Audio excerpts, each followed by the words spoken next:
Place et faire silence dans nos cœurs.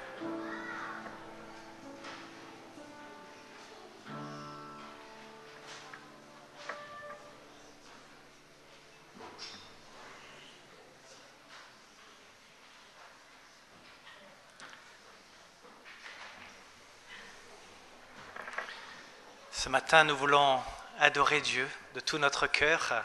Nous voulons venir dans sa présence.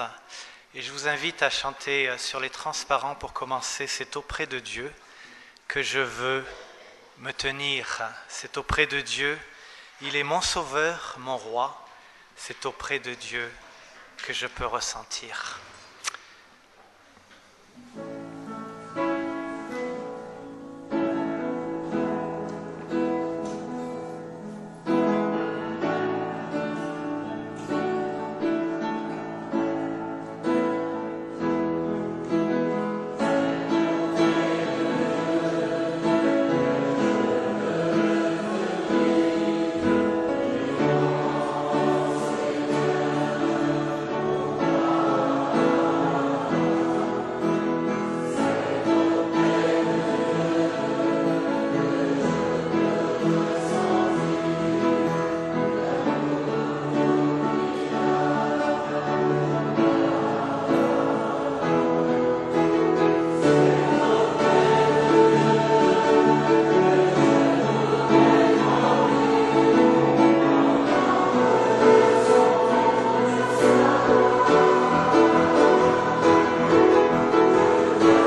rester debout pour prier ensemble.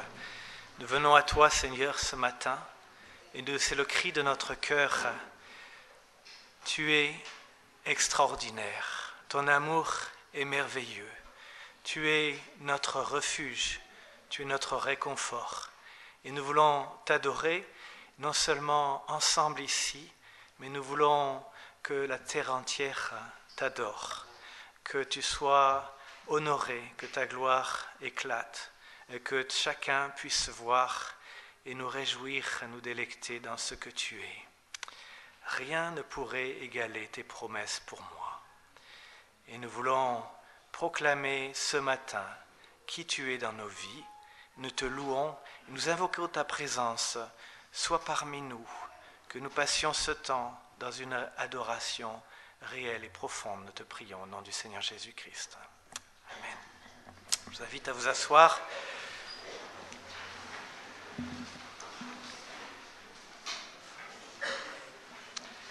Le psaume 63, avec lequel vous êtes familiers, nous dit ceci. Ô Dieu, tu es mon Dieu. Je te cherche.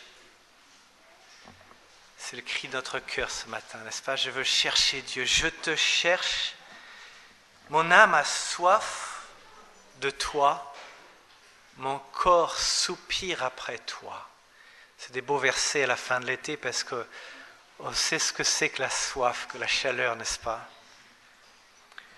Dans une terre aride, desséchée, sans eau. Parce que dans la vie, on a des frustrations, n'est-ce pas? On a des insatisfactions des autres, de nous-mêmes, de ne pas arriver à mieux faire parfois, de faire parfois des choses par devoir. Et on a l'impression de rester sur notre soif, dans une terre desséchée. Et ce matin, on veut venir parce qu'on a soif de Dieu, n'est-ce pas? On veut le chercher. Du Seigneur, abreuve cette soif. Donne-nous de soupirer après toi. Ainsi, je te contemple dans le sanctuaire pour voir ta puissance et ta gloire. Et j'ai lu, mon âme a soif de toi, et dans l'hébreu, c'est le mot nefesh, mon être entier. Il ne s'agit pas simplement de l'être immatériel, mais mon être entier. Après, il dit mon corps, ma chair, mon corps. Et on sent qu'il y a ce qu'on appelle un élément psychosomatique, n'est-ce pas? Quand on est là dans la recherche de Dieu, eh bien notre corps est touché. On le ressent dans notre corps. L'adoration, c'est quoi? C'est de comprendre qui est Dieu. Il y a un côté intellectuel, et puis après, il y a un côté émotionnel aussi, de se délecter dans qui il est. Alors si vous lisez par exemple dans Chantons ces merveilles, on va le chanter ensemble, le 713.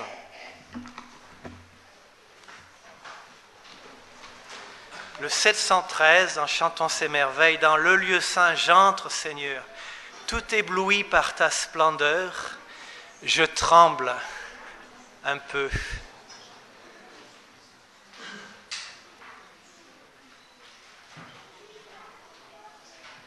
Je tremble un peu.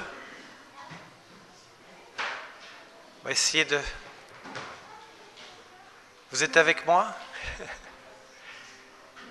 J'attends un petit peu le silence, s'il vous plaît.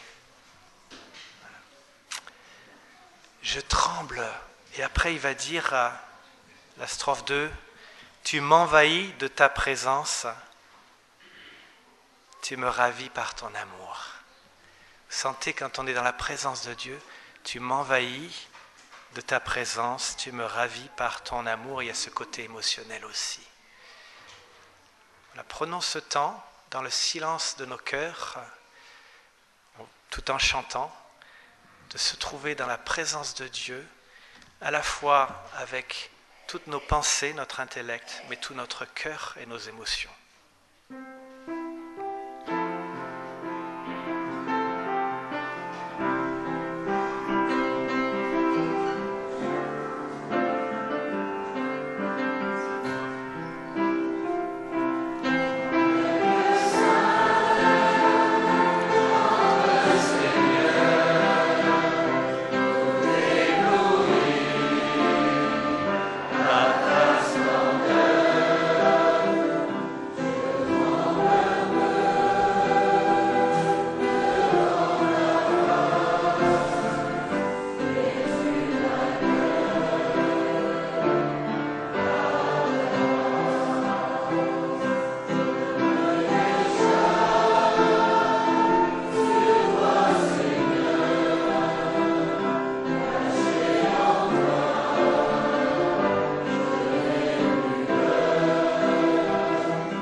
Je vous propose un temps de silence.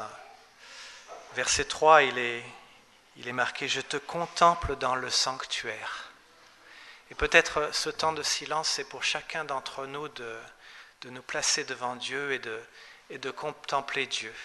Donc ce n'est pas un temps de prière audible, hein, donc restez dans le silence, mais dans la contemplation de Dieu pendant 1 minute. Vous pouvez lui parler dans votre cœur.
Ainsi je te contemple dans le sanctuaire pour voir ta puissance et ta gloire.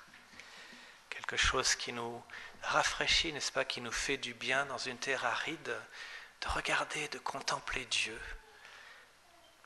Jésus a dit dans Jean chapitre 4, « Quiconque boit de cette eau », il parlait d'un puits devant lui, « Quiconque boit de cette eau aura encore soif, mais celui qui boit de l'eau que je lui donnerai n'aura jamais soif. Et l'eau que je lui donnerai deviendra en lui une source d'eau qui jaillira jusque dans la vie éternelle. » Dans un instant, on va avoir un temps de prière, dans la contemplation aussi. Mais bien sûr, j'aimerais vous laisser un choix de chant. Alors, je vois tout de suite une main devant. Allez, entre dans tes portes, c'est le numéro. Ah, c'est sur transparent. On va se lever pour ce chant.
30 sur À toi la gloire. Le 30 sur À toi la gloire.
Alors, je vois quelques mains. Oui, vas-y, Sophie. Hein? À toi la gloire, sur les transparents.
transparents, j'aimerais montrer quelque chose. Vous pouvez vous asseoir et on va adorer dans la prière.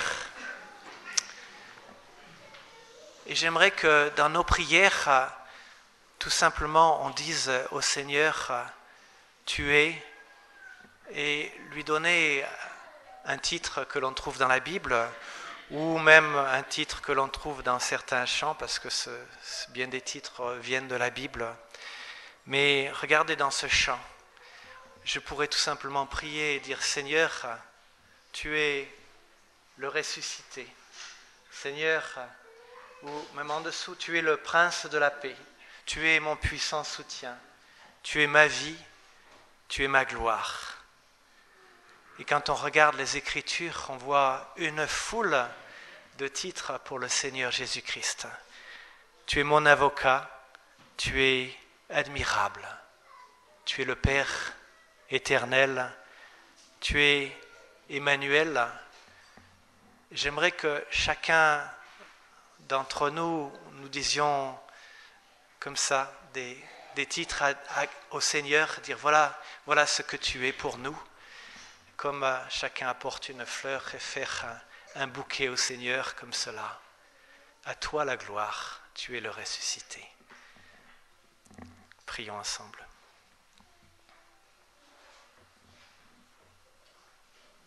Seigneur, tu es digne, Seigneur, de recevoir l'honneur, la puissance et la gloire, Seigneur. Parce que tu as tout créé dans ce monde, Seigneur, toute vie, toute respiration. Et Seigneur, tu nous as donné de nous réconcilier avec celui que tu as aimé, Seigneur, de toute ton affection, Jésus-Christ, Seigneur. Et nous sommes devenus tes enfants, Seigneur. Oh Seigneur, apprends-nous à t'adorer, à te louer, Seigneur, comme seul qu'un est digne, dans le nom de Jésus. Amen. Seigneur, tu es créateur, tu es libérateur, tu es le pain qui nous nourrit. Tu es une pierre angulaire. Amen. Et Seigneur Dieu, nous sommes là ce matin tous ensemble. Seigneur, merci parce que tu nous as donné la vie, tu as donné la vie à ton Église. Seigneur, elle s'élève devant toi, Seigneur, comme une plante, si faible, Seigneur, mais tu l'as remplie de ta puissance. Seigneur, merci parce que nous sommes dans la gloire ce matin, parce que tu l'as voulu ainsi, Seigneur. Et nous sommes là tous ensemble, Seigneur. Je te prie, Père, que vraiment nous sommes tous dans l'unité de la foi, Seigneur, comme tu nous demandes. Seigneur, je te prie aussi pour ma vie, Seigneur, qu'elle soit conforme tout le temps, Seigneur, et que tu me lèves comme une faible plante, Seigneur, mon Dieu. Merci parce que celui qui arrose, Seigneur, sera arrosé. Oh, gloire à ton nom, Seigneur, parce que nous distribuons aussi, Seigneur, les fruits de l'Esprit, Seigneur, mon Dieu. Merci, Seigneur, parce que ta vie coule dans nos veines, Seigneur, et on peut la distribuer à ceux qui souffrent, Seigneur. Oh, merci, Seigneur, parce que tu as dit, je m'en vais, mais vous aurez les pauvres avec vous. Seigneur, je le crois de tout mon cœur ce matin. Seigneur, merci pour tout ce que tu as fait, Père. Et merci pour cette belle année, Seigneur, qui s'achève bientôt dans le nom de Jésus. Amen. Seigneur, merci parce que tu es le vainqueur. Et Seigneur, merci parce que tu as vaincu la mort, tu as vaincu à la croix pour que nous ayons la vie. Seigneur, nous voulons, oui, dire et redire que à toi est la victoire pour l'éternité. Amen. Amen. Merveilleux. Seigneur, c'est la splendeur de notre vie. Merci d'être révélé à nous. Et vraiment la splendeur. Amen. Seigneur Dieu, sois béni parce que tu es notre lumière et tu es notre bonheur sur cette terre. Sois béni au siècle des siècles pour le bonheur que tu nous accordes. Amen. Tu es le roi des rois, le Seigneur des seigneurs. Celui qui nous a sauvés. Merci Seigneur parce que tu nous as sauvés. Tu es notre sauveur. Merci Seigneur parce que nous avons trouvé vraiment la vie en toi. Tu es la vie Seigneur. Tu es le ressuscité. Seigneur, merci parce que tu nous as mis au fond de nous. Merci Merci Seigneur parce que tu es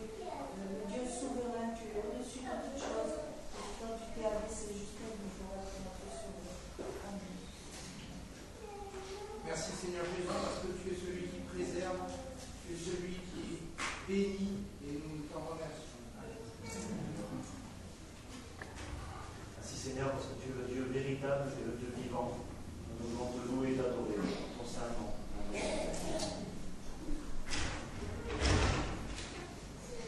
Psaume 27. L'Éternel est ma lumière et mon salut. De qui aurais-je peur? L'Éternel est le soutien de ma vie. Qui me fait la volonté? Quand des méchants s'avancent contre moi, pour faire de moi leur proie, ce sont eux, mes persécuteurs, mes ennemis, qui trébuchent et qui tournent. Si une armée en position contre moi, mon cœur n'éprouve aucune crainte. Si une guerre s'élève contre moi, je reste malgré cela plein de confiance. Amen. Amen.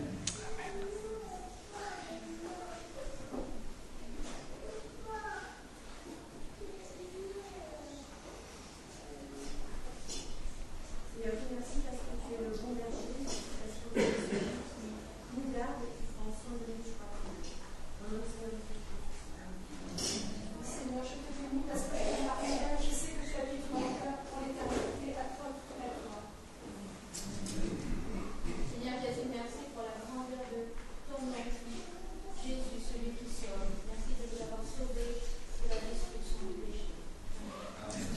Dieu de l'amour, Seigneur, tu es l'amour même, Seigneur, parce que tu t'es livré afin que nous ayons la vie. Merci, Seigneur, pour cet amour, Seigneur, incompréhensible pour nous, Seigneur. Tellement il est grand, Seigneur, et merveilleux. Tu es le roi de gloire. Amen. On l'appellera admirable, conseiller, Dieu puissant, Père éternel, Prince de la paix. Et nous ajoutons cet Emmanuel qui nous a été donné comme un cadeau inouï. On l'appellera Emmanuel, Dieu avec nous. Seigneur Jésus, merci parce que en toi, c'est Dieu avec nous. Tu es avec nous, nous sommes en toi, cachés en toi, réconciliés avec toi, dans la joie d'une communion insoupçonnée dès les temps anciens, mais que tu as réalisé merveilleusement en Jésus. Que nous voulons mettre en avant ce matin, lui, le Fils éternel du Père, un Fils qui a été rendu obéissant jusqu'à la mort de la croix. Que son nom soit loué. Amen. Amen. Seigneur, nous te regardons. Tu es le vrai pain, la vraie lumière, le vrai cep, la vérité, le chemin. Notre âme, ce matin, a soif de toi. Notre cœur, notre corps soupire après toi. Et nous te louons, nous te louons parce que tu es tellement grand. Et tu t'es révélé à nous. Tu as changé nos vies. Tu nous accompagnes jour après jour. Amen. Je vais vous donner les annonces, puisque nos enfants vont nous quitter dans un moment.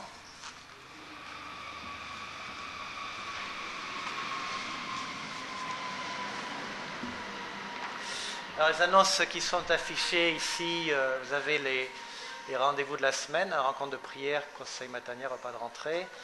Donc vous avez un certain nombre de choses qui sont notées ici. Et je vous donne en plus... Ah oui, le repas de rentrée, je le soulignais quand même, il faut bien le souligner. Samedi prochain, c'est vraiment un événement unique où toute l'Église, on se retrouve pour un temps fort de communion fraternelle et de commencer l'année main dans la main. Donc samedi prochain à 18h, quelque chose que vous ne voulez pas manquer. Sinon, n'oubliez pas de prier les uns pour les autres. En particulier, je vous donne quelques sujets. Francis Petrocchi, qui est en ce moment hospitalisé à Saint-Emus suite à une chute. Et nous avons aussi Pascal Chevriot qui va être hospitalisé prochainement suite à son problème de cheville. Donc pensez à lui dans la prière. Et la maman de Willy est en mauvaise santé, elle a 97 ans et nous voulons continuer de l'accompagner dans nos prières et bien sûr Linda Robert, pensez à elle, continuez de prier pour elle. Voilà, les autres informations que je peux vous donner, c'est que vous avez le réverbère qui est sur le présentoir, prenez-en un si vous n'en avez pas. Et puis, j'ai aussi un peu plus de détails pour le repas de rentrée samedi prochain, puisqu'il faut prévoir une entrée, un plat, un dessert au fromage et une boisson. Donc, je répète, une entrée, un plat, un dessert au fromage et une boisson. Et puis, vous savez que les tables, elles n'arrivent pas toutes seules le matin. Si vous avez du temps, le samedi matin, c'est là qu'elles sont mises. Bien, venez aider à partir de 9h. Venez aider pour mettre tout ça en place pour la soirée. Sinon, j'aimerais avoir Brigitte qui va venir pour nous parler d'une formation.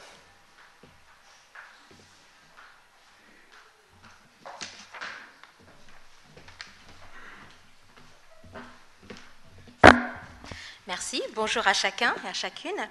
Voilà, j'aimerais vous présenter une formation qui va avoir lieu dans notre Église, une formation qui touche à l'enseignement des enfants.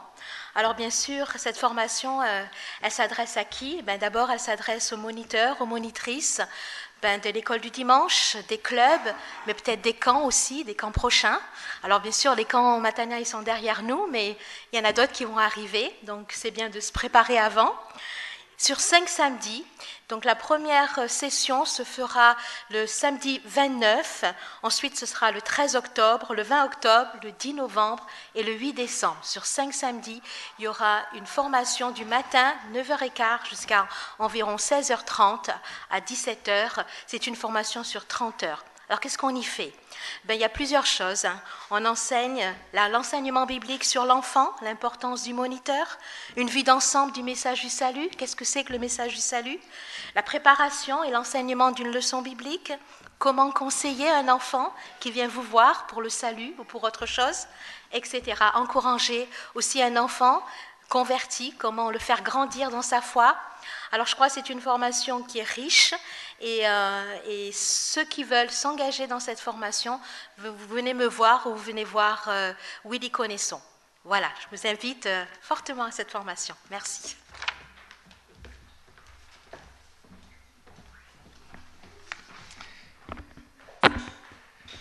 J'ajoute juste un petit mot. Moi aussi, j'ai suivi des formations de Brigitte et je vous assure que c'est vraiment une formation de qualité, que ça vaut vraiment la peine. Pascal. La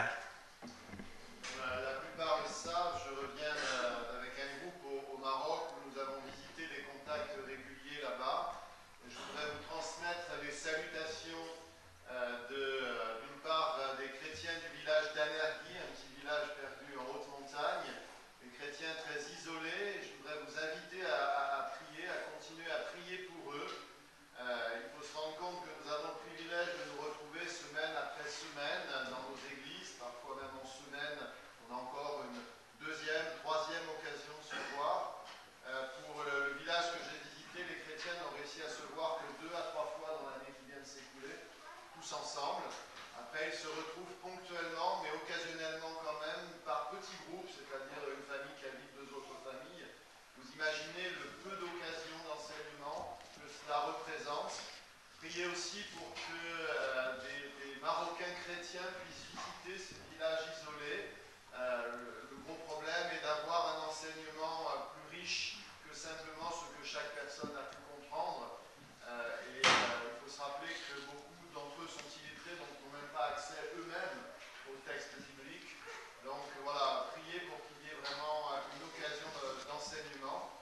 Je voudrais aussi vous transmettre les salutations de la famille d'Aïcha.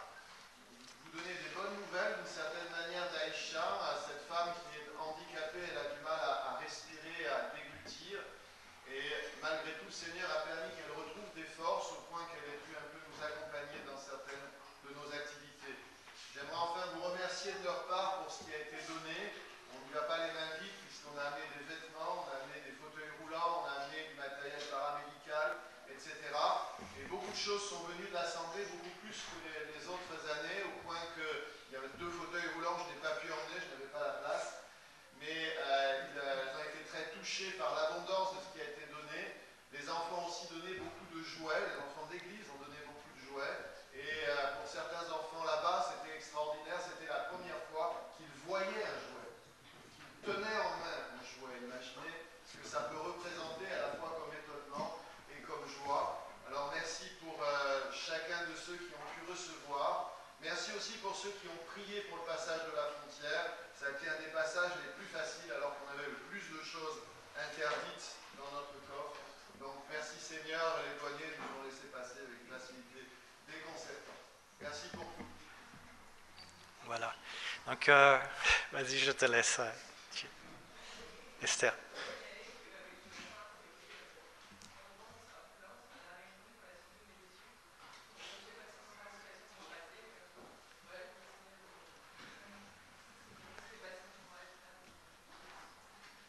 D'accord. Je suis désolé, moi, vous avez entendu parce que moi, ici, j'ai du mal. Mais c'est peut-être juste moi. Hein. Tout le monde a peut-être entendu. Déjà, la première chose, c'est qu'au retour du Bénin, vous avez les grandes salutations de mes parents. Ils sont très bien installés, ils sont très heureux, ils pensent vraiment beaucoup à vous. La deuxième, comme disait Esther, c'est que Esther va passer son internat et on devrait partir à la Réunion pour continuer ses études. En novembre, on va attaquer, donc on n'est pas sûr de pouvoir repasser par Simon d'ici notre départ. Pour ça, on tenait à vous saluer parce que vous représentez quand même beaucoup pour nous. Merci beaucoup à tous les deux. Hein. Donc, tu as une voix plus forte, mais elle a une voix plus jolie.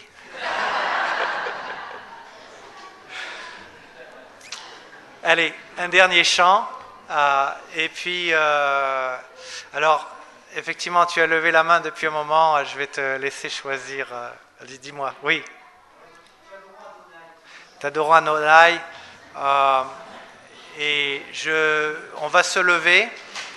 Et je vais demander donc aux enfants de s'en aller sur... Vous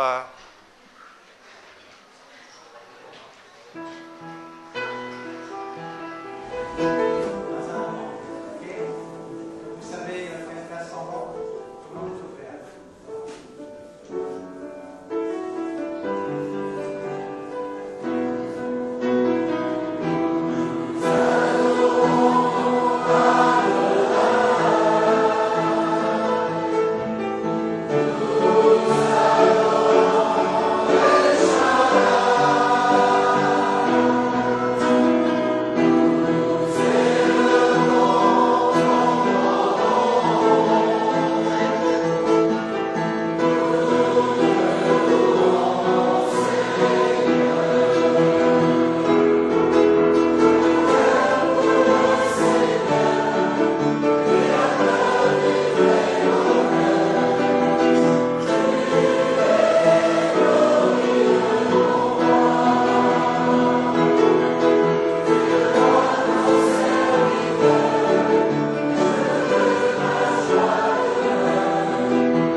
Vous asseoir, je demande à Jacques de bien vouloir venir pour la prédication.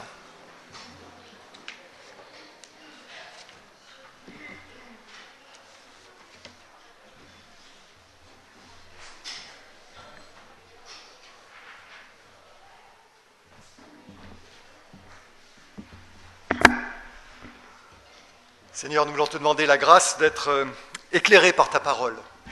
Nous voulons te demander, Seigneur, de vivre ce moment comme un moment de privilège, un moment où nous sommes en relation avec toi, que nous puissions prolonger et concrétiser ce temps. Nous nous rapprochons de toi et où notre être s'éclaire de ta présence pleinement. Amen. Comme on est au début d'une nouvelle année scolaire, je pensais que c'était bon de poser peut-être les bases, le fondement. Jésus, on en parle, on va en parler, nous sommes une église chrétienne, qu'est-ce que ça veut dire, des chrétiens? Qu'est-ce que c'est, qui c'est ce Jésus? Et c'est donc le support de ma méditation ce matin, c'est donc un texte que nous trouvons dans l'évangile de Matthieu, et si je retrouve mes références, ça ira mieux. C'est Matthieu 9. Hop. Non, j'ai dit 9, mais c'est le Matthieu 16, pardon. Versets 13 à 17. Donc, premier livre du Nouveau Testament, Matthieu, premier évangile. Voilà. Et un passage un peu étonnant. Matthieu 16, donc verset 13. Je vais lire de 13 à 17, et puis après je sauterai les versets 20 et 21 pour compléter. Alors, Jésus est arrivé dans un territoire de Césarée de Philippe, et alors il a posé cette question aux disciples. Il a dit, au dire des gens, qui suis-je, moi, le Fils de l'homme?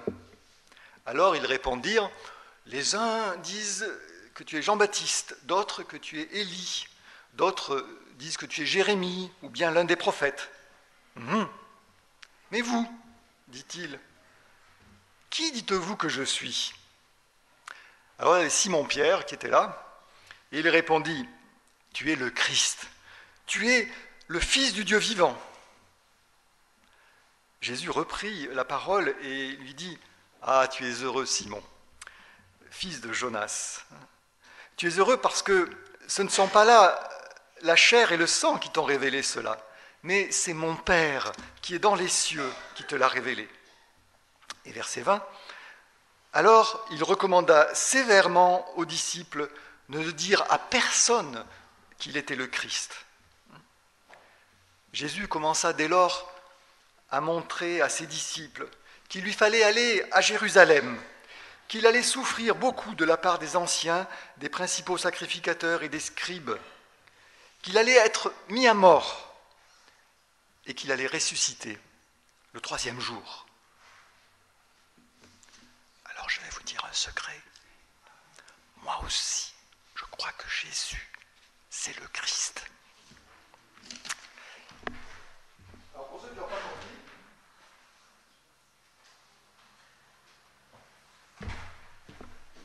ce que je viens de lire, il y a un mot, une phrase qui est importante, qui sera le support de ce que nous voulons voir ce matin. Qui dites-vous que je suis? Et c'est Jésus. C'est Jésus qui pose cette question. Qui dites-vous que je suis? Jésus, c'est une croix, ça on connaît, il est mort sur la croix. En fait, il est mort sur la croix, mais le texte nous a bien dit qu'il était ressuscité, le 3e jour. Alors, il y a un tombeau vide là qui nous parle, qui nous dit quelque chose. Et puis, il y a quelque chose qui n'est plus là.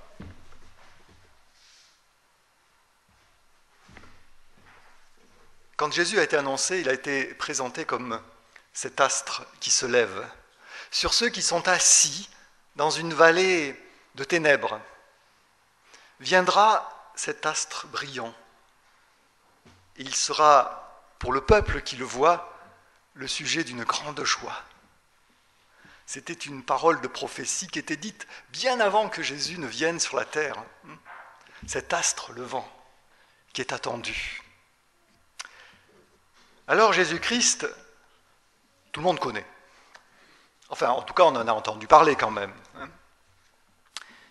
Alors, dire qu'il était le Fils de Dieu, bon, ça dépend ce qu'on veut dire, quoi. Quand on dit fils, ou bien, comme on dit, voilà, spirituellement, bon, c'est un enfant de la télé, ça ne veut pas dire qu'il est le fils de la télé, quoi. En fait, Christ, c'est le mot grec qui veut dire que Jésus était le Messie des Juifs. Il était le Messie. Si on disait ça en hébreu, on dirait le Messie, mais en grec, on dit le Christ. Alors c'est la même chose. Quand on dit le Messie, ça nous parle peut-être plus, celui que le peuple attend, celui que Dieu va envoyer pour que nous ayons la paix.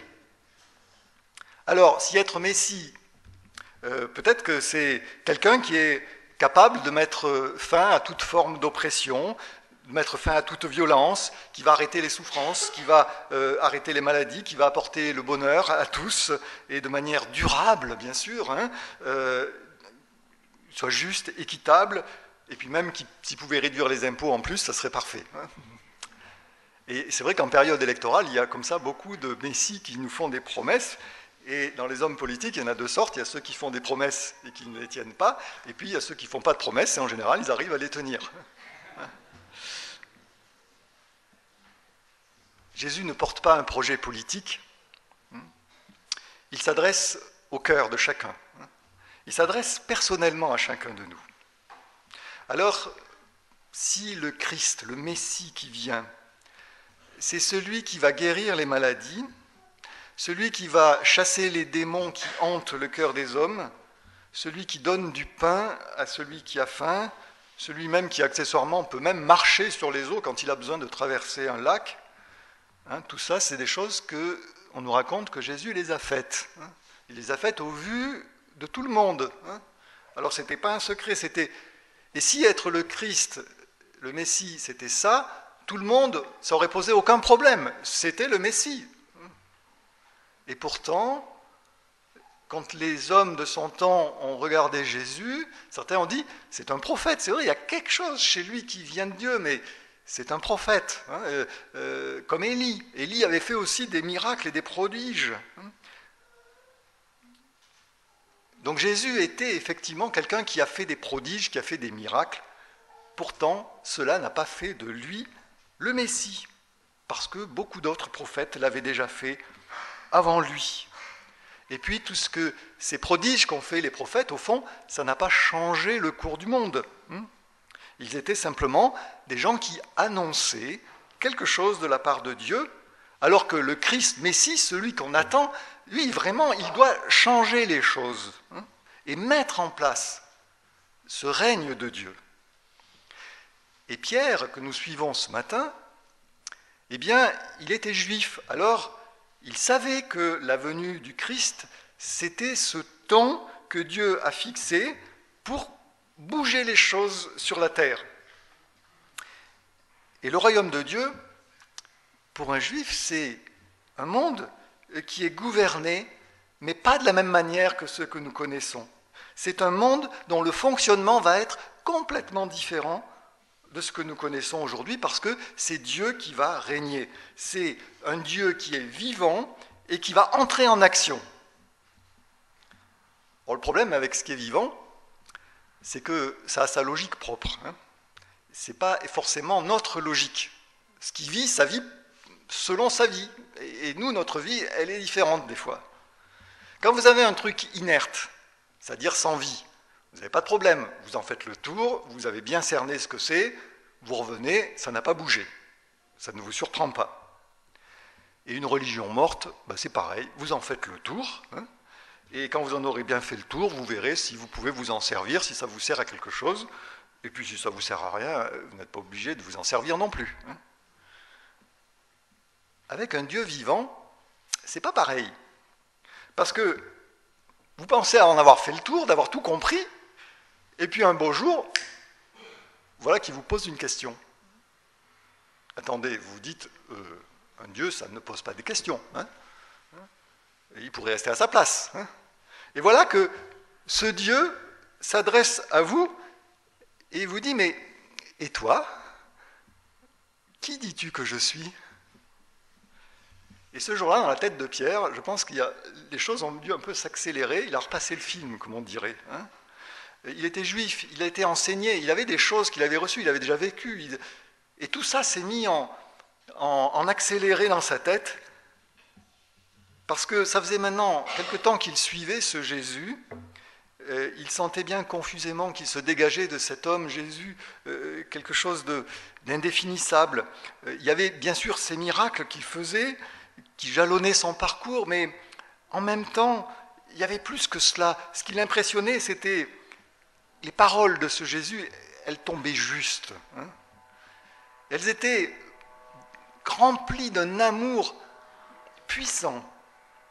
Et puis il semblait en phase avec toutes les souffrances, avec toutes les douleurs de ce monde, Et en plus, il se dégageait de Jésus une autorité, mais pas une autorité qui impose et qui est violente, vous voyez.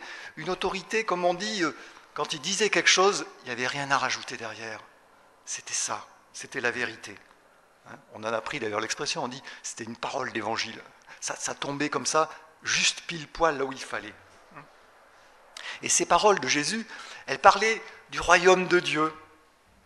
Et dans sa bouche, c'était à la fois quelque chose de tout proche, de là, qu'on pouvait presque avoir au bout de la main, et en même temps tellement différent de ce qu'on connaît. Et dans la bouche de Jésus, le royaume de Dieu, c'était comme un trésor. Et quand tu trouves ce trésor, alors, bien sûr, tu vas le saisir pleinement. C'est comme une perle de grand prix, et quand tu la trouves, tu la saisis. Dans ce royaume qui était décrit dans la bouche de Jésus, le roi, c'était Dieu, bien sûr, on l'avait compris. Et ce Dieu, ce roi, se révélait avec tout l'amour d'un père. Et puis en même temps, c'était un Dieu qui faisait appliquer la justice, mais de la bonne manière. Enfin, tout ce qu'on ne voit pas sur notre planète. Alors, seulement, quand on vous parle d'une perle, et puis que la perle, vous ne l'avez jamais vue, forcément, ça vous laisse un peu froid, quoi. Vous vous dites, là, ils sont un peu peut-être, ils sont peut-être à côté de la plaque, à courir après cette perle. C'est peut-être une illusion. Mais pour les Juifs, comme Pierre l'était, eh bien, ce royaume de Dieu qu'il attendait, c'était quelque chose de nouveau, qu'il attendait vraiment dans son cœur. C'était ce qu'on appelle une espérance, quelque chose qu'il avait là dans son cœur et qui déjà produit un effet, dès maintenant, au fond de son cœur. Et cela lui permettait de traverser les souffrances de ce monde d'une manière toute particulière parce qu'il y avait cette espérance. Dans tout l'enseignement qui nous vient des Juifs et qui nous a été transmis, eh bien cet enseignement, on le trouve dans la Bible, et on découvre que Dieu, c'est le Dieu unique qui a créé toutes choses. Et parce que c'est lui qui a tout fait, il est le seul, et il n'y en a pas d'autre. Et en plus, ce qu'il fait, c'est bon. Le problème, c'est que quand l'homme prend les commandes de ses destinées et prend les commandes de la terre pour piloter, alors le voyage prend un peu une autre tournure. Au départ, nous dit la Bible, la terre, c'était un jardin avec plein de fruits, puis il y avait le bonheur en plus, on va dire. Alors quand on regarde ce qui nous reste de la nature, on se dit, bah oui, effectivement, c'était quand même pas trop mal fait. Celui qui a conçu ça, et en plus, il avait fait pour que ça soit durable et que ça soit un état stable. C'était bon, comme dit Dieu. Et puis l'homme a voulu juger lui-même de ce qui était bien ou de ce qui était mal. C'est ce fameux fruit qui était défendu par Dieu. Dieu avait mis dans ce jardin un fruit qui était défendu, mais en même temps, il n'était pas inaccessible. C'est-à-dire qu'il était là, à portée de main. Et comme ça, Dieu. Il aurait pu mettre cet arbre en dehors du jardin, comme ça, il n'y avait pas de problème. Il était sûr que l'homme n'allait pas le consommer. Mais en même temps, Dieu voulait que l'homme soit fait à son image. Alors, comme il voulait que l'homme soit fait comme lui, Dieu, il voulait que cette obéissance de ne pas manger de ce fruit, eh bien, ça soit une obéissance voulue, que ça ne soit pas une contrainte. Il voulait que ces humains soient responsables. Alors, il a simplement dit, voilà, il y a un fruit là, n'en mange pas, parce que si tu en manges, tu mourras. Dieu avait de l'ambition pour les hommes. Et nous sommes des fils d'Adam et Ève. Et à ce titre, eh bien, on perpétue pas mal le fait de mettre des bâtons dans les roues dans le projet de Dieu. À vouloir gérer nous-mêmes ce qui est bien, ce qui est mal, eh bien, on récupère un lourd fardeau. Parce que le fardeau que l'on a, c'est de nous rendre compte que l'on comprend à peu près ce qui est bien et ce qui est convenable, mais quand il s'agit de l'accomplir, nous en sommes incapables. Et c'est ça que la Bible désigne avec le mot du péché. Quelqu'un qui a de belles intentions, mais quand on arrive à la réalisation, c'est plus tout à fait ce qui était prévu. C'est rater son truc, quoi. C'est ça, péché. C'est se faire piéger peut-être même par nos propres engagements. On dit, voilà, je te promets, et puis au bout du chemin, la promesse, on ne l'a pas tenue. C'est nos ambitions, nos désirs qui tout à coup se trouvent être des impasses. Et puis comme ça nous agace d'avoir raté ce que l'on pensait être bien, au bout d'un moment on ne veut plus dire ce qui est bien et le mal. On veut simplement du bonheur, et puis parfois on confond entre le bonheur et puis un plaisir sans limite, quelque chose d'immédiat et qui ne se construit pas. Alors au bout d'un moment, entre ce bien et ce mal, on n'arrive pas à faire le tri, on ne sait plus très bien où on en est, on ne sait plus très bien où sont les limites, et là il y a peut-être un mot qui caractérise la vie des hommes, c'est le mot gâchis, c'est-à-dire avoir raté quelque chose. C'est le péché. Et quand on se retourne, on regarde le résultat de nos vies, et on se dit, une vie d'homme libre, ça, non, c'est pas ça. Vanité des vanités, dit l'Ecclésiaste, tout ce que l'homme a voulu espérer construire par lui-même. Et pourtant, Dieu a de l'ambition pour l'homme. Et Dieu, non seulement il a l'ambition pour l'homme, mais des fois, on a l'impression qu'il est têtu. Parce que Dieu garde en l'idée que l'homme, il est fait à son image, lui, Dieu, cette belle image. Et concernant le bien et le mal, comme l'homme manifestement n'arrive pas à le gérer tout seul, Dieu a commencé dans l'histoire des hommes à faire de la pédagogie, à nous expliquer comment il fallait prendre les choses.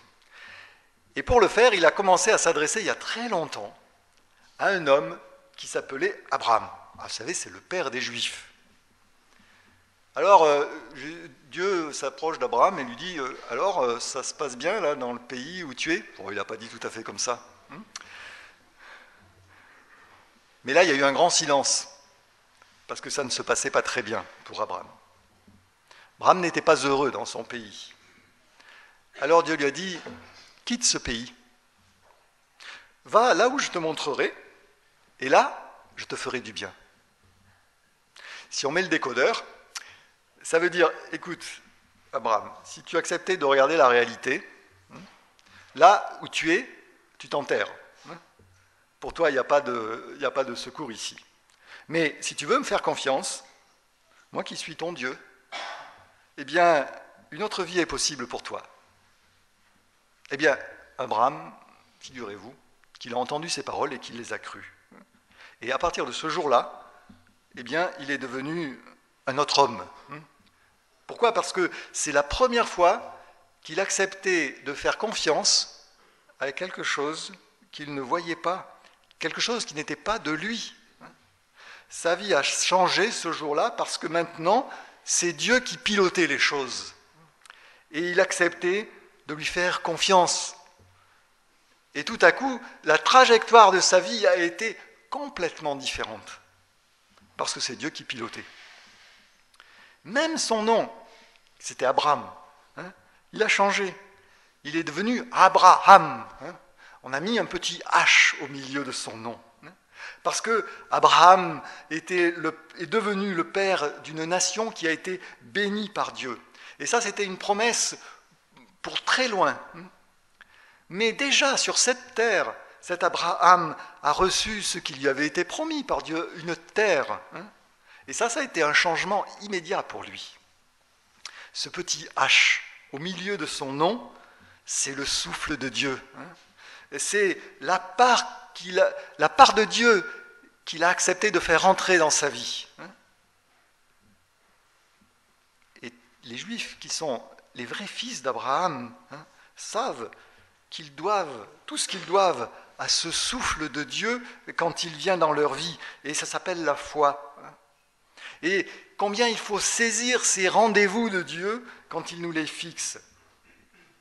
Alors pour Pierre, ce jour-là, quand Jésus lui dit « Mais qui dis-tu que je suis ?» Tout cela était en train de se présenter à son esprit.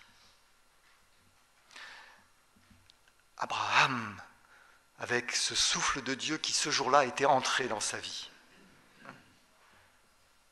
Je pense que nous sommes nombreux ici à pouvoir témoigner que un jour nous avions la pensée de Dieu, certes, telle que nous l'avions reçue, mais un jour il y a eu cette rencontre plus personnelle qui a fait que tout à coup dans ma vie, il y avait le souffle de Dieu qui était là et qui a changé les choses. Parce que le logiciel de fonctionnement, on a changé de système. Dieu était à ce moment-là présent et agissant. La nature humaine est ainsi faite que nos vies rencontrent souvent les mêmes scénarios funestes, parfois sous formes différentes, mais il nous faut parfois plusieurs échecs avant de pouvoir tirer les bonnes leçons. Alors, en ce qui concerne la descendance d'Abraham, béni de Dieu, avec l'Esprit de Dieu qui agissait au milieu de ce peuple, eh bien, il y a eu encore une dérive, un petit peu comme Adam et Ève avaient voulu prendre les choses en main eux-mêmes. De la même manière, les hommes n'ont pas su garder leur vie dans le plan de Dieu. Ils ont fait sans lui. Et au fil du temps, les fils d'Abraham n'ont plus cherché la volonté de Dieu, ils se sont détournés du projet de Dieu pour eux. Ils ont péché en cela. Ils ont quitté cette terre qui avait été donnée à Abraham et ils se sont trouvés dans un pays qui n'était pas le leur, ce pays d'Égypte, où ils sont devenus des esclaves. Et ils n'étaient plus à leur place à cet endroit-là. Et pourtant, Dieu avait toujours cette ambition pour ses enfants. Je crois qu'on ne va pas dire que Dieu est têtu. Il avait fait une promesse à Abraham. Il a tenu sa promesse. Je crois que Dieu a de l'ambition pour chacun de nous. Il est fidèle. Alors Dieu a vu ce peuple esclave et il a délivré de son esclavage. Il y a envoyé un passeur qui s'appelait Moïse. Je n'ai pas dit un pasteur, un passeur. Cet homme qui les a aidés à passer de la servitude à la liberté. Et lors de ce passage, il y avait la présence du sacrifice d'un agneau, parce qu'il y avait la lourdeur du péché qu'il fallait régler. Et dans ce peuple, ceux qui ont pris le sang de l'agneau sacrifié ce soir-là, qui ont mis ce sang sur le linteau de leur porte, ceux-là ont été épargnés de l'extermination. Parce que l'ange de Dieu était venu pour accomplir la justice de Dieu et pour détruire ce qui est fondamentalement mauvais. C'est ce qu'il méritait. Un châtiment, un anéantissement, une déchéance. Et pourtant, ceux qui ont pris du sang de cet agneau et qui l'ont mis sur la porte, sur le linteau de leur porte à l'extérieur, sur cela, l'ange de justice de Dieu est passé au-dessus et ne les a pas frappés. Alors, libérer ce peuple d'Égypte, Dieu lui donne maintenant une loi par l'intermédiaire de Moïse, cette loi qui va lui apprendre à définir ce qu'est le bien et ce qu'est le mal, à nouveau, pour que ce peuple puisse vivre dans la justice de Dieu, selon le droit, et que cela lui serve de cadre pour vivre. Pratique le bien et tu vivras, c'est ce que Dieu a dit à son peuple. Et c'est le fondement de toute morale. Même nous avons des règles de vie. Et toutes les sociétés ont décliné des règles de morale, de ce qui est bien et de ce qui n'est pas bien. Ce qu'il y avait en plus dans la loi de Dieu, c'était un commandement, peut-être la première exhortation, la principale exhortation. Tu aimeras ton Dieu. Parce que dans cette loi, Dieu se révèle comme le Dieu qui aime et qui attend l'amour en retour. Ce Dieu n'est pas un Dieu qui pose les choses et s'en désintéresse. Dieu est ce Dieu qui a envie d'être en relation avec chacun de ses enfants, comme un père le souhaite pour ses enfants. Et ça, cette relation d'amour entre les hommes et Dieu c'était quelque chose qui apparaissait à Dieu comme indispensable pour que cette loi puisse vraiment être efficace et puisse produire de bons fruits. Parce que la difficulté quand vous mettez une loi, quand vous mettez des règles, c'est que c'est des contraintes. Et au bout d'un moment, fais pas ci, fais pas ça, ça casse le plaisir quand même, quoi. Hein. On peut se sentir à l'étroit dans une loi qui nous contraint ici à ne faire que certaines choses. Oui, on peut se sentir à l'étroit s'il n'y a pas l'amour de Dieu qui remplit une vie et qui fait dépasser cette loi pour aller bien au-delà.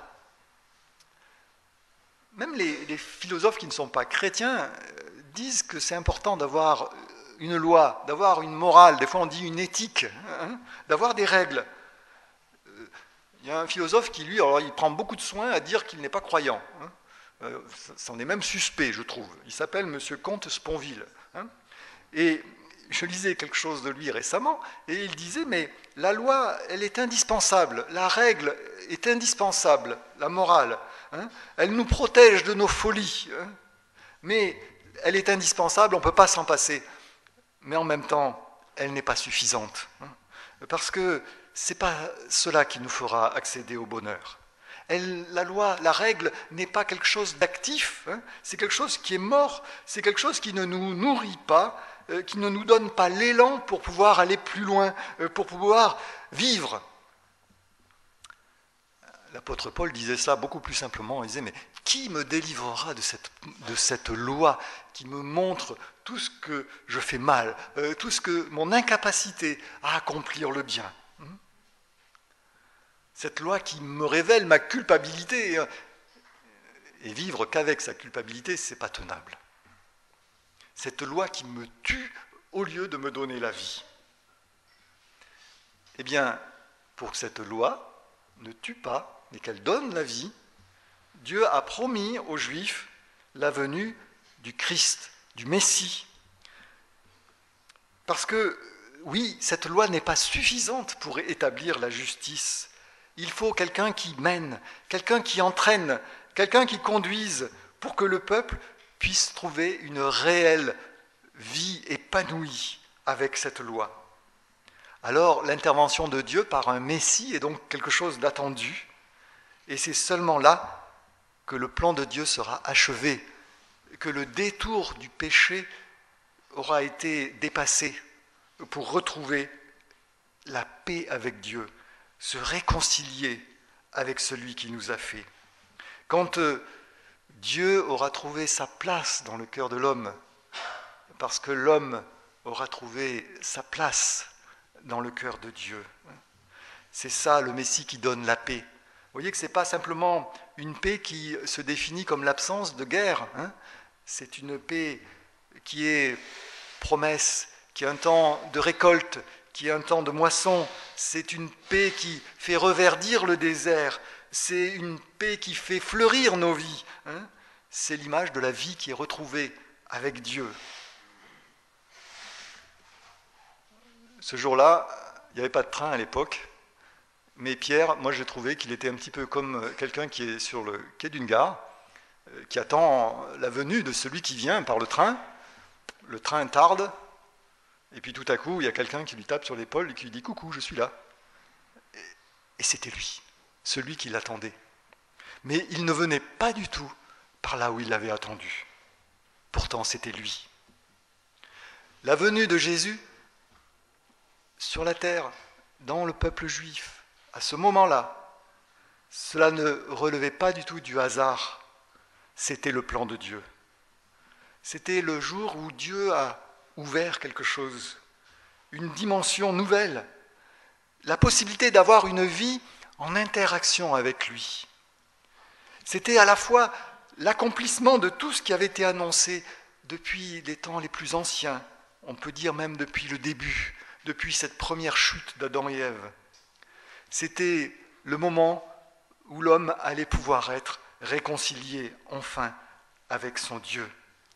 Quand la vie avec Dieu prenait alors une autre tournure, une autre dimension, une autre puissance.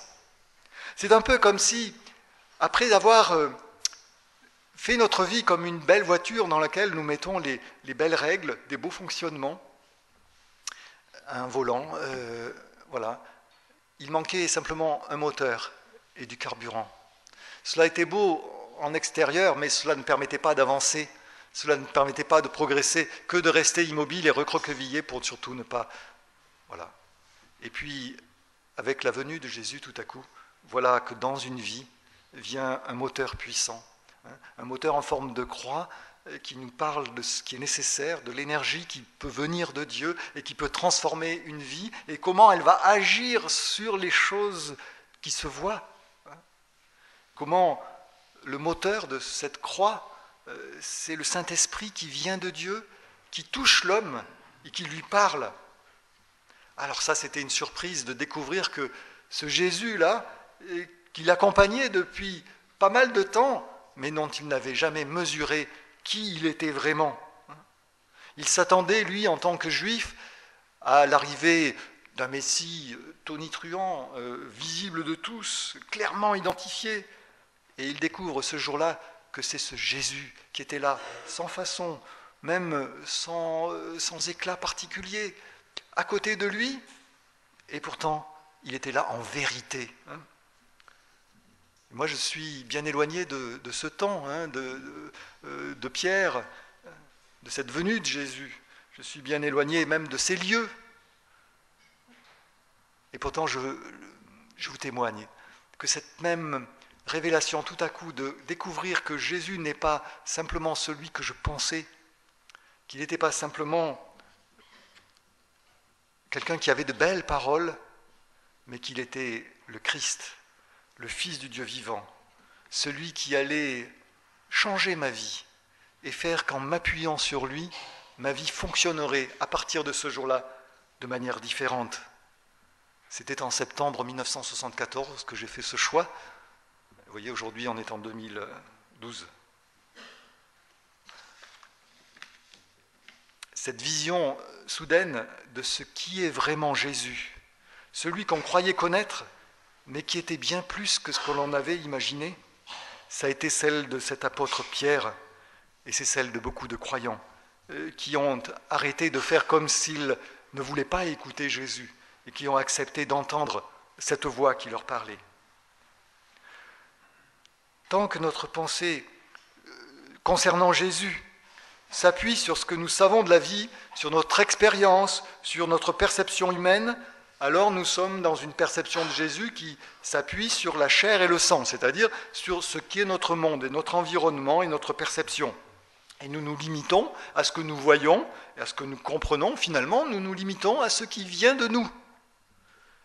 Mais le jour où nous acceptons la révélation de Dieu, alors nous comprenons que ce Jésus est bien plus que cela. Si nous voyons en Jésus un prophète, c'est facile, parce que toute notre civilisation a fondé ses valeurs dans le creuset judéo-chrétien. Alors forcément, quand on découvre l'enseignement de Jésus, on dit c'est pas mal. Bah oui, forcément, c'est ce qu'on nous a toujours enseigné. Quand Jésus dit qu'il faut aimer son prochain, on dit ah oui, c'est bien. Quand il faut renoncer à soi, penser aux autres, oui, cela est louable. Quand notre conscience doit avoir le pas sur le respect hypocrite des conventions, on dit bravo, c'est super. Quand Jésus nous invite à être indépendants d'esprit par rapport aux normes sociales, quand il nous demande de ne pas juger les autres, mais en même temps d'être fermes dans ce que nous croyons, nous applaudissons. Quand il s'agit de ne pas se laisser asservir par la soif du profit, par la fuite démesurée vers la consommation, bon, là on dit c'est bien, mais on verra après comment on fait, mais on dit que c'est bien.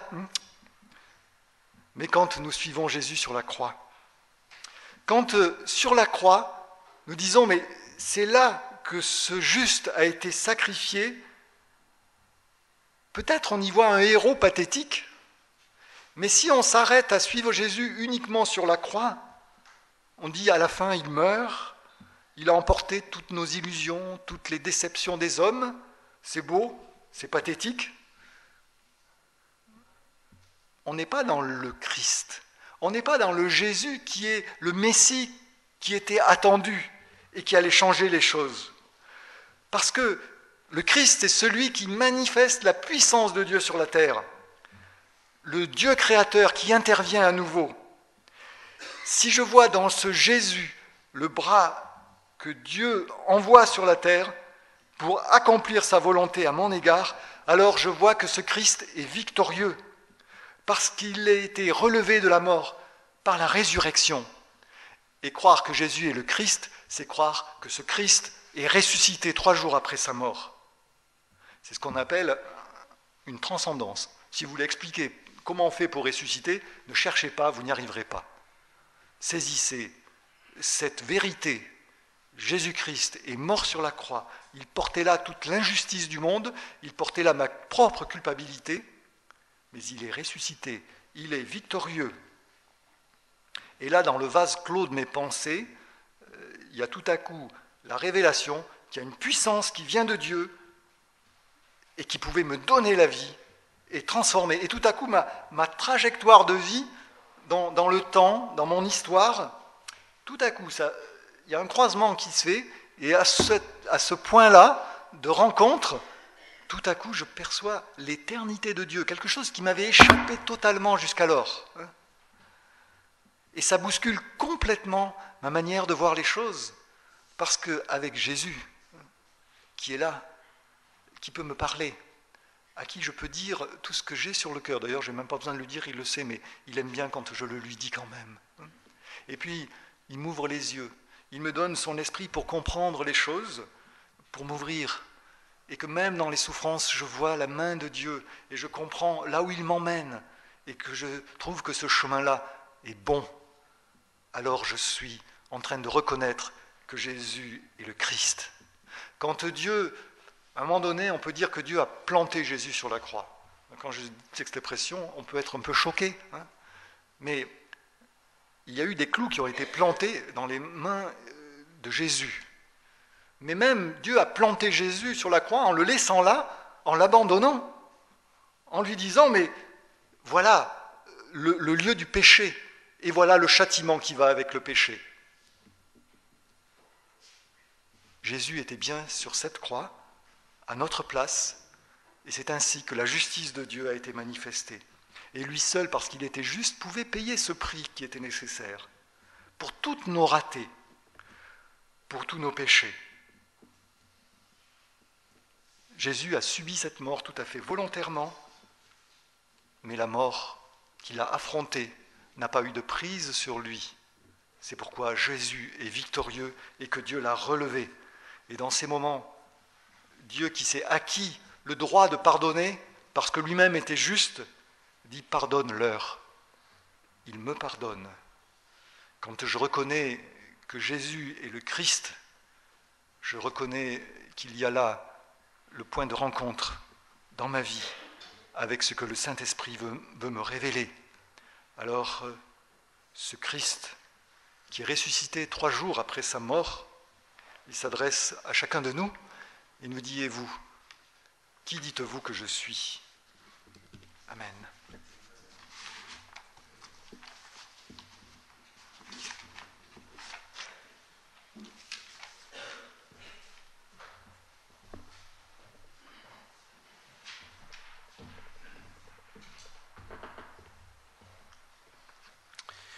Nous allons ouvrir nos recueils Chantons ces merveilles au 506.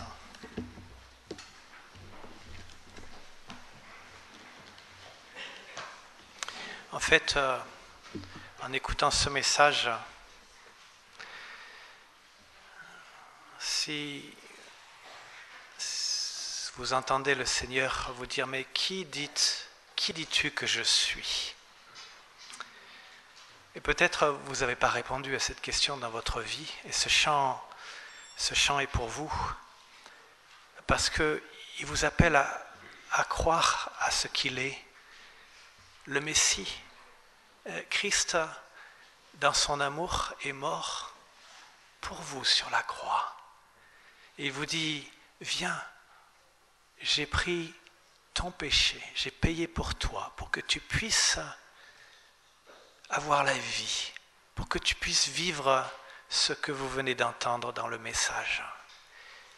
Et si vous n'avez jamais mis votre foi en Christ, si vous n'êtes pas sûr d'avoir la vie éternelle, si vous n'avez pas fait ce pas, si vous ne vivez pas ce que vous avez entendu de Jacques, eh bien, Dieu vous invite à le faire. Fils de Dieu, je crois. Tu t'es sacrifié pour moi, rejeté, abandonné, verset 2.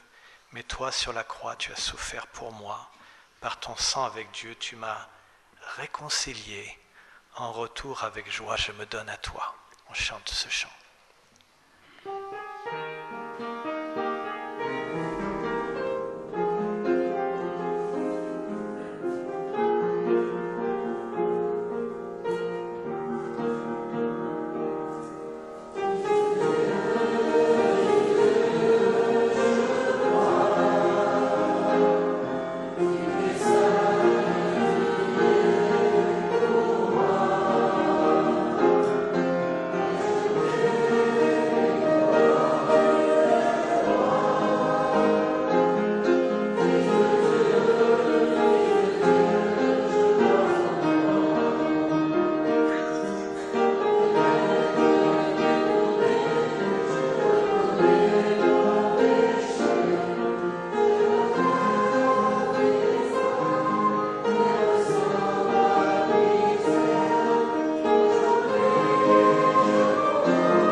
Allez nos jeunes, et je sais qu'ils sont là, certains. Sinon je vais demander aux moins jeunes, mais c'est vrai que j'aime bien la participation. Allez, quelqu'un, premier rang, vous voulez m'aider? Non? Première fois à l'église. Allez, quelqu'un d'autre derrière. Mais c'est un bon exercice. Voilà, merci. C'est important et ça me... Merci. Je vous invite pendant ce temps à tourner juste une ou deux pages, le 509. Jésus prit mon péché. On ne va pas le chanter entièrement, mais on va chanter le début.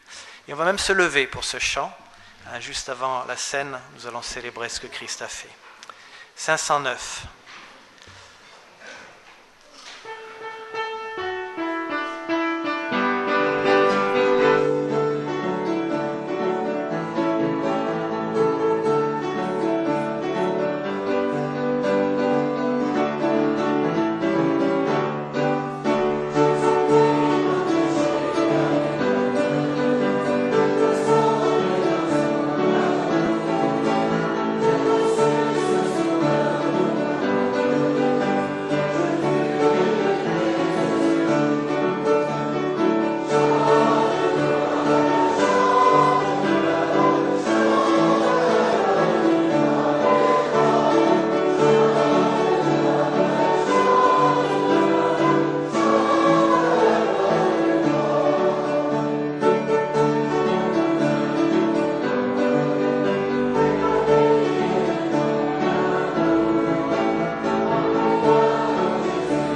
prier pour l'offrande et puis on aura la scène. Seigneur, merci pour le privilège de pouvoir donner, le privilège de ce que d'avoir reçu tant de toi. Nous demandons ta bénédiction sur cette offrande, qu'elle soit utilisée pour ta gloire. Te prions au nom de Christ. Amen. Marc va venir pour la scène.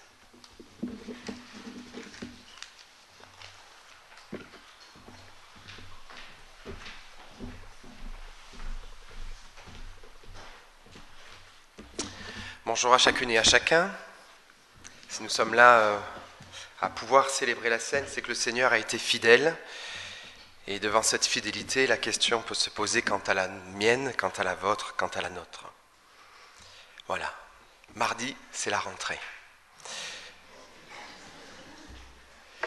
Alors je ne sais pas pour vous, mais moi ça me fait toujours un effet.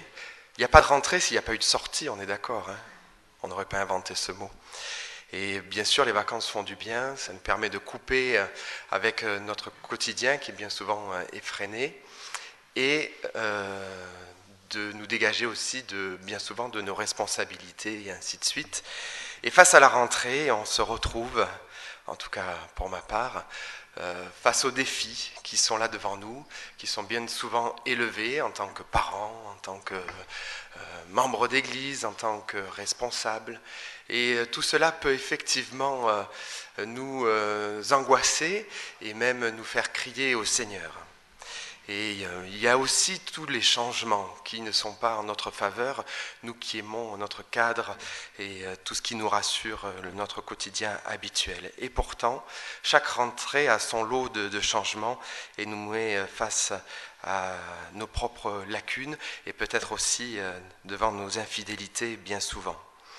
Et je connais donc un jeune homme, on va dire qu'il est jeune, qui s'est endormi un soir en faisant cette prière au Seigneur d'attendre de lui la délivrance pour cette rentrée, pour ses responsabilités, pour ses engagements. Et je pense que dans son cœur, il s'attendait à entendre une voix pendant la nuit, au travers, vous savez, d'un écumoire, comme on peut l'entendre dans les grands films, « Je suis ton Père, que la force soit avec toi ». Et au lieu de cela, le matin, quand il s'est réveillé, au pied de son lit, il y avait deux béquilles. Deux béquilles. D'ailleurs, elles étaient grises, comme toutes les béquilles. Et la parole de Dieu nous enseigne qu'effectivement, pour gravir les sommets, nous avons besoin de deux béquilles. Je ne suis pas venu pour les bien portants, je suis venu pour les malades. Et la première de ces béquilles, c'est la repentance. Et elle est d'une grande importance. Et la deuxième, ce sont les promesses, les engagements que Dieu, dans sa fidélité, a pris pour nous. Il y a un psaume, le psaume 32, qui nous parle de ces deux béquilles de manière très très claire. Le psaume 32, psaume de David. Avant de le lire, l'année dernière, nous avons embauché dans l'équipe de service un jeune homme qui avait deux béquilles. Il était volontaire et du coup, on a accepté sa demande malgré ses deux béquilles. Et ce que je retiens de cette expérience, c'est que les béquilles, ça fait beaucoup de bruit. En particulier dans le couloir, voilà. On l'entendait arriver de loin, que vous soyez sur la terrasse ou dans la grande salle à manger, et ça fait toujours les mêmes bruits, clic, clac, clic, clac. Voilà. Mais bon, on l'a apprécié et il a fait de son mieux. Voilà. D'autant plus qu'il est dans la salle, il se reconnaîtra. Et je vous propose donc le premier clic, qui est celui de la repentance. Heureux. Heureux celui dont la transgression est enlevée, dont le péché est pardonné. Heureux l'homme à qui l'Éternel ne tient plus compte de sa faute, et dans l'esprit duquel il n'y a point de fraude. Tant que je me suis tu, mes os se consumaient. Je gémissais toute la journée, car nuit et jour ta main pesait sur moi. Ma vigueur n'était plus que sécheresse comme celle de l'été. Je t'ai fait connaître mon péché, je n'ai pas couvert ma faute. J'ai dit, je confesserai mes transgressions à l'Éternel. Et toi, tu as enlevé la faute de mon péché. Qu'ainsi, tout fidèle prie au temps convenable, Si de grandes eaux débordent, elles ne l'atteindront nullement. Tu es un abri pour moi. Tu me gardes de la détresse. Tu m'entoures de cris de délivrance. Le deuxième clic, celui des promesses.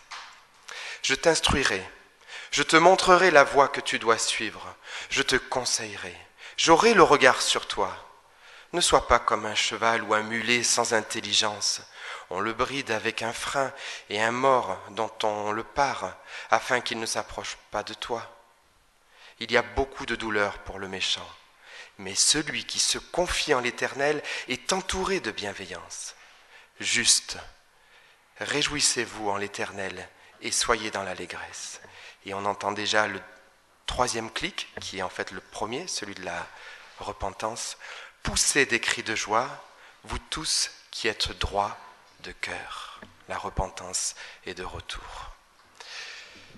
Ma prière pour moi, ma prière pour chacun de vous, c'est que nous puissions, devant la montagne qui nous attend, devant nos infidélités bien entendu, user de nos béquilles, ne pas attendre d'être transformés en super-héros avec les tablettes sur le ventre, mais bien au contraire, user des béquilles de la repentance. Alors vous voyez que aussi bien les promesses que la repentance ne viennent pas de nous, mais tout nous vient de Dieu. À nous d'être dans cette disposition de cœur, d'attendre de lui justement que nos cœurs soient dans cet état d'esprit de repentance et que nos cœurs puissent être également attentifs, sensibles et qu'ils puissent s'approprier l'ensemble de ces promesses. Clic, clac. Je voudrais demander à 4 frères de venir m'aider. Philippe, Jean-Luc, Philippe également, et Christophe si tu veux venir.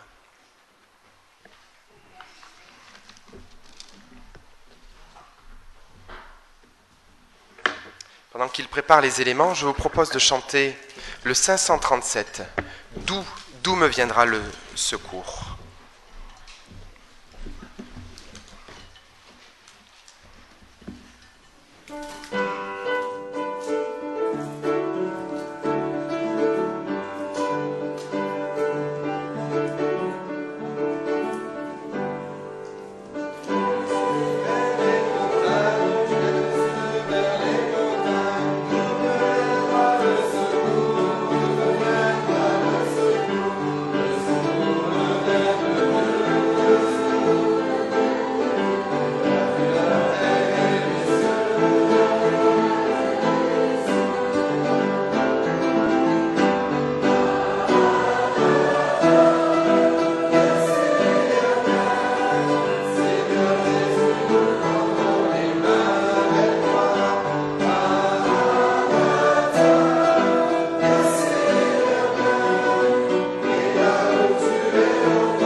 Car moi j'ai reçu du Seigneur ce que je vous ai transmis.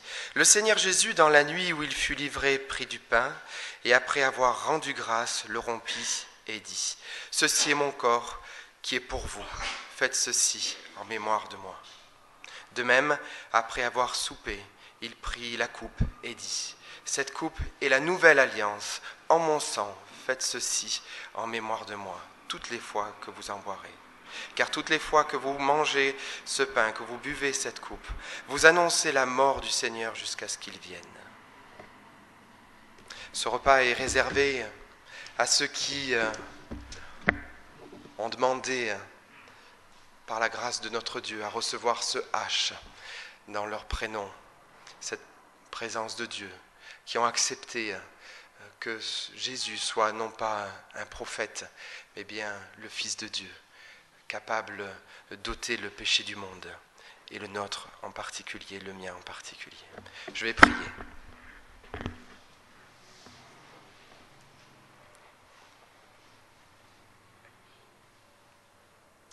Seigneur, ce matin, nous te prions pour nos cœurs. Nous te prions pour cette repentance que nous voulons voir germer.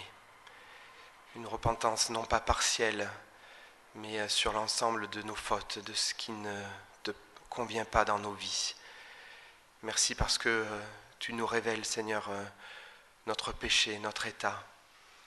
Merci de ce que tu ne t'arrêtes pas là, mais que tu viens avec tes promesses nous restaurer, nous donner d'aller de l'avant. Donne-nous de nous confier en toi, de rechercher en toi ce pardon plein et entier. Et merci de pouvoir entendre tout à nouveau. Tout est accompli, que tu nous as pardonné, que tu nous as lavé, que tu nous as donné cette nouveauté de vie avec un nouveau corps, Seigneur. Merci de pouvoir déjà vivre l'éternité sur cette terre. Merci d'avoir pourvu à ces éléments qui nous rappellent ces temps de fidélité immense, de ce prix payé. Et devant notre infidélité, nous voulons nous attendre à toi et avoir ces cœurs repentants. Viens à notre secours, Seigneur. En ton nom. Amen.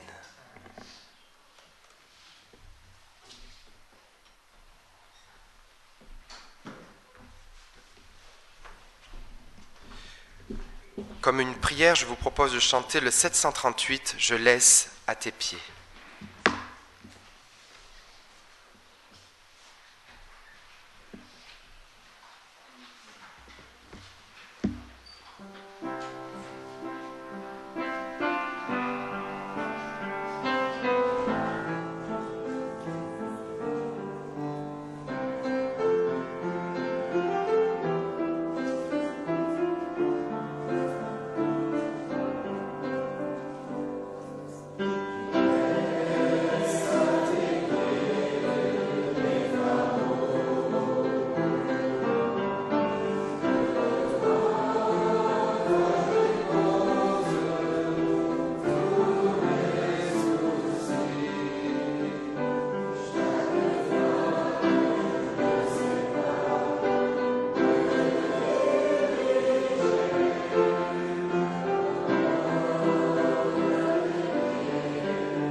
Un temps de prière, de repentance, avec des prières courtes, des paroles de l'écriture, des lectures de cantiques.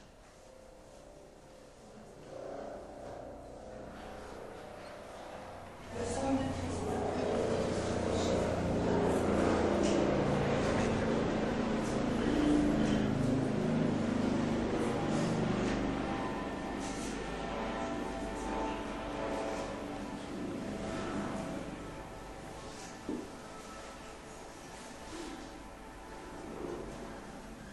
Merci Père pour la croix, pour tes mains percées, pour tes pieds percés, afin que nous ayons le pardon de nos péchés, que nous ayons la vie. Seigneur, merci car tu nous as tant aimés, que tu nous as donné le Seigneur Jésus, afin que nous ayons la vie. Amen. Amen. Tu es ma gloire, tu relèves ma tête. Seigneur, tu es mon bouclier. De ma voix, je crie à toi et tu me réponds, ton Saint-Dieu. Merci Seigneur parce que tu me relèves. Amen.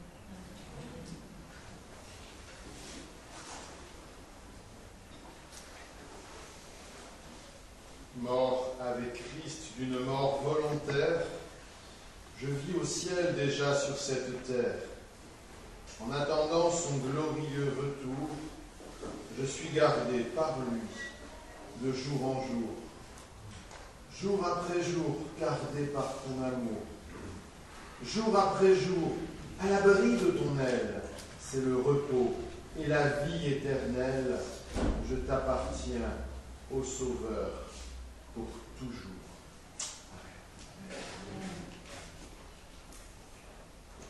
Oui, Seigneur mon Dieu, tu dis ta parole, Seigneur, elle court à vitesse.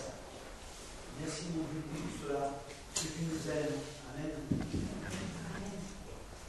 Seigneur des Pères, merci parce que en toi, nous avons trouvé le pardon, Seigneur. Quand je regarde ma vie, quand je regarde cette foi que tu m'as donnée, qui vient de toi, Seigneur, elle est ma position devant toi, Seigneur. Un Jésus qui ne voit plus mes péchés parce qu'il est ressuscité. Mais un Jésus qui est attristé, Seigneur, quand je pêche. Et Seigneur, merci parce que cet avocat, Seigneur, auprès du Père, et qui me pardonne, qui me restaure, Seigneur. Mais tu veux aussi que nous apprenions à confesser nos péchés, mais aussi à les abandonner, Seigneur. C'est là la sanctification, le Seigneur, de tes enfants, au prix, le Seigneur, que tu as payé pour nous. Nous nous humilions devant toi, Seigneur, et nous te demandons de nous aider à t'obéir en toutes choses, dans le nom de Jésus. Oui, Seigneur, merci, parce qu'avec ta grâce, nous resterons debout. Avec ta grâce, nous marcherons. Avec ta grâce, Seigneur, nous garderons la foi, les yeux fixés sur toi. Avec ta grâce, nous garderons la paix avec toi, les yeux fixés sur Christ, le chef, le consommateur de la foi. Avec ta grâce, nous avons tout pleinement. Merci, mon Dieu, notre Père. Amen. Amen. Je lève les yeux vers les montagnes, d'où me viendra le secours.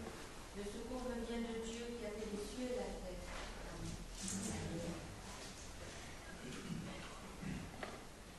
Tu diras en ce jour-là, je te loue, ô Éternel, car tu as été irrité contre moi. Ta colère s'est détournée et tu m'as consolé. Voici, Dieu est ma délivrance, je serai plein de confiance et je ne craindrai rien. Car l'Éternel est ma force et le sujet de mes louanges. C'est lui qui m'a sauvé. Vous puiserez de l'eau avec joie aux sources du salut. Et vous direz en ce jour-là, louez l'Éternel, invoquez son nom, publiez ses œuvres parmi les peuples, rappelez la grandeur de son nom, célébrez l'Éternel, car il a fait des choses magnifiques, qu'elles soient connues par toute la terre. Pousse des cris de joie et d'allégresse, habitants de Sion, car il est grand au milieu de toi, le Saint d'Israël. Seigneur, ne permets à rien ni à personne de nous séparer de toi, de ton amour qui est précieux.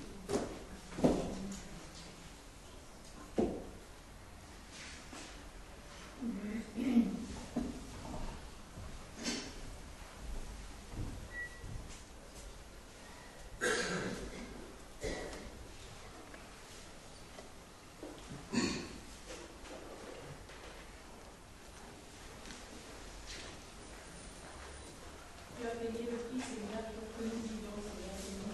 Merci, Seigneur, tu as fait le déchet de nous, Seigneur mon Dieu. Je reçois ce matin toute la gratitude de nos cœurs, de notre reconnaissance en ton nom.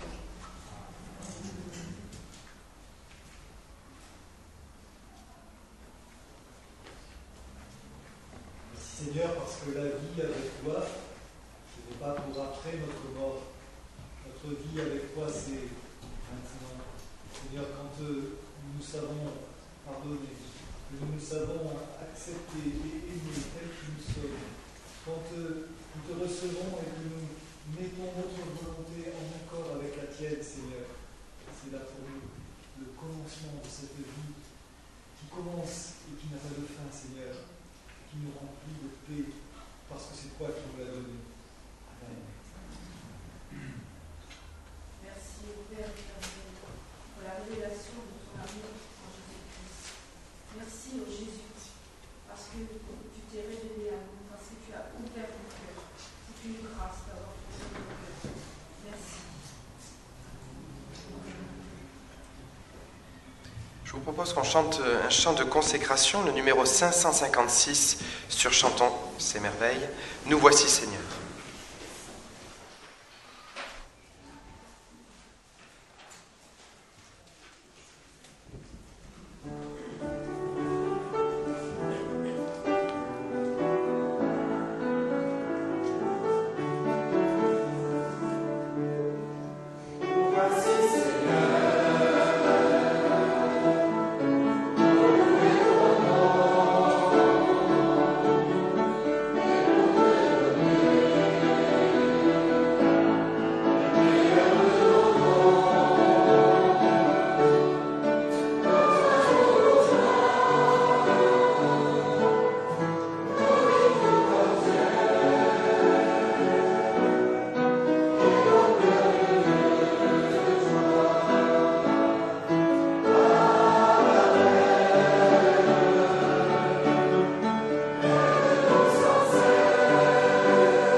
Officiellement remercier l'Église pour l'ensemble des prières tout au long de l'été, prières efficaces. Également remercier tous ceux qui ont participé physiquement, ceux qui ont pu le faire. C'était un privilège de vous avoir dans les équipes.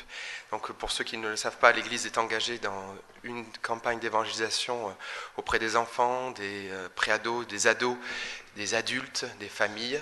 Et donc cette année encore, on a pu accueillir 862 personnes au dernier compteur, donc c'est énorme pour une église comme la nôtre, et c'est quelque chose de beau qui se vit grâce au Seigneur. Alors j'avais une prière à l'esprit, c'était de dire, Seigneur, je ne sais pas si tu es content de notre travail, mais nous, qu'est-ce qu'on est content du tien? Voilà, Amen.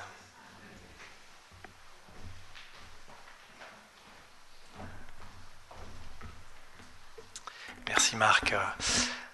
Marc nous a lu dans le psaume 32, celui qui se confie en l'Éternel est environné de sa grâce.